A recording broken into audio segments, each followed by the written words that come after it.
மாற்று கட்சியிலிருந்து வந்தவர்களுக்கு தாவேக அமைச்சரவையில முக்கியத்துவம்.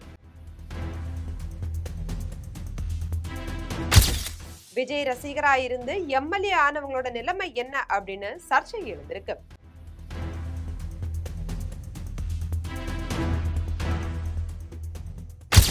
இது பற்றி விரிவா பார்ப்போம். தாவேக அமைச்சரவை விரிவாக்கத்துல விஜய் ரசிகர்களா இருந்து எம்எல்ஏக்களா வெற்றி பெற்றவர்களுக்கு வாய்ப்பு வழங்கப்படுமா அப்படின்ற எதிர்பார்ப்பு தென் மாவட்டத்துல வெற்றி பெற்ற அவருடைய ரசிகரா இருந்து எம்எல்ஏக்கள் ஆனவர்களுக்கும் அவருடைய ரசிகர்கள் மத்தியிலையும் எழுந்திருக்கு. தாவேக வெற்றி பெற்ற நிலையில விஜய் தலைமையில பதவியேற்றிருக்கக்கூடிய புதிய அரசியல் அவருடைய ஆனந்த், ஆதவர்ஜுனா, அருண்ராஜ், செங்கோட்டையன், வெங்கடரமணன், சிடிஆர் நிர்மல்குமார், ராஜ்மோகன், பிரபு, கீர்த்தனா ஆகிய 9 பேரும் அமைச்சர்களா ஆகியிருக்காங்க. விஜயோட அமைச்சரவையில தாவேகாவை சேர்ந்த சிலருக்கும் காங்கிரஸ் மற்றும் அதிருப்தி அதிமுகவை சேர்ந்த சிலருக்கும் வாய்ப்பு வழங்கப்படலாம் அப்படின்னு கூறப்படுது. விஜயுடன் பொறுப்பேற்ற அமைச்சர்கள் 9 பேர்ல விஜயின் ஆரம்ப கால ரசிகராய் இருந்து அவர் தொடங்கிய மக்கள் இயக்கத்துல பணியாற்றிய அனுபவம் உள்ளவரா தாவேகா பொதுச் செயலாளர் ஆனந்தம் மட்டுமே குறிப்பிட முடியும்.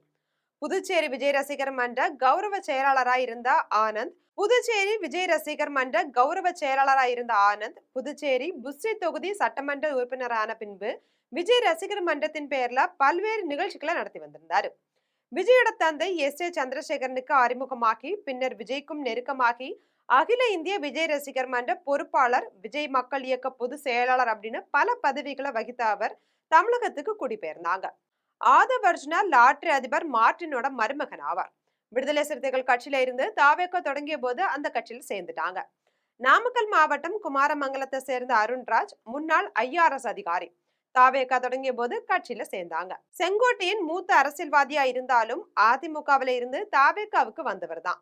சிடிஆர் நிர்மல்குமார் பாஜக அதிமுகவில இருந்துட்டு அதுக்கப்புறம் தாவேக கட்சியில இருந்தாங்க.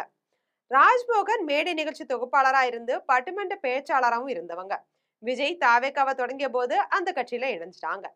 மருத்துவர் TK பிரபு விஜய் அபிமானியா இருந்தாலும் அவருடைய மக்கள் இயக்கத்துல பணியாற்றினது கிடையாது. தாவேகாவை தொடங்கிய போது அந்த கட்சியில இணைஞ்சாங்க. கீர்த்தனா விருதுநகர்ல சுயேட்சையா போட்டியிட திட்டமிட்டு பணியாற்றி வந்தவங்க. தாவேகா சிவகாசி வேட்பாளரா அறிவிச்ச போதுதான் அவர் அந்த கட்சியில இணைந்த விவரமே கட்சி நிர்வாகிகளுக்கு தெரிய வந்திருக்கு. விஜயோட ரசிகராகவும் அவருடைய மக்கள் இயக்கத்துல பணியாற்றி எம்எல்ஏக்களா வெற்றி பெற்றவர்களுக்கும் அமைச்சரவையில பிரதிநிதித்துவம் வழங்கப்படல அப்படின்னு கூறப்படுது. ஆனா மாற்று கட்சிகள இருந்து வந்தவங்களுக்கு அதிக முக்கியத்துவம் வழங்கப்பட்டிருக்கு. அது போல எம்எல்ஏ வேட்பாளரா அறிவிக்கப்பட்ட போதும் கட்சியில சமீபத்துல சேர்ந்தவங்களுக்கு வாய்ப்பு வழங்கப்பட்டிருக்கு. ஆனா விஜய் ரசிகரா இருந்தவங்களுக்கு அந்த தொகுதிகள்ல வாய்ப்பு மறுக்கப்பட்டிருக்கு. அப்படி மதுரை மாவட்டத்துல விஜய் ரசிகரா இல்லாம போட்டியிட்டு வெற்றி பெற்ற சிடிஆர் நிர்மல்குமார், கார்த்திகேயன், கருப்பையா, முஸ்தபா இவங்க எல்லாருமே தற்போது தாவேகாவில முக்கியத்துவம் பெற்றிருக்காங்க. ஆனா அவருடைய ரசிகர்கள் ஆட்சி அதிகாரத்திலையும் கட்சியிலையும் முக்கியத்துவம் பெற முடியாம தவிக்கிறாங்க. மதுரை மாவட்டத்துல மொத்தம் இருக்கக்கூடிய 10 தொகுதிகள்ல தாவேகா 8 தொகுதிகளில் வெற்றி பெற்றிருக்கு. அது போல சிவகங்கை மாவட்டத்திலையும் மொத்தம் இருக்கக்கூடிய 4 தொகுதிகளையும் கைப்பற்றிருக்கு. திண்டுக்கல் மாவட்டத்துல நிலக்கோட்டை, விருதுநகர் மாவட்டத்திலையும் 4 தொகுதிகளையும், தேனியில 2 தொகுதிகளையும் தாவேகா கைப்பற்றிருக்காங்க.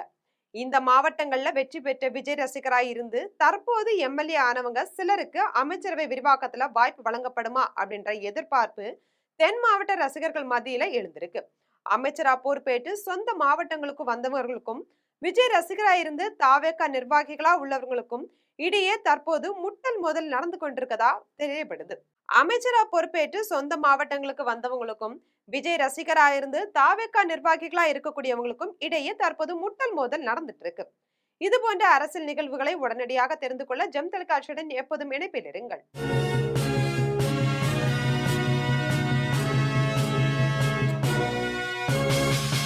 உடனுக்குடன் அப்டேட் தெரிந்து கொள்ள ஜெம் டிவி தமிழ் ஆப்பை இன்ஸ்டால் செய்யவும்.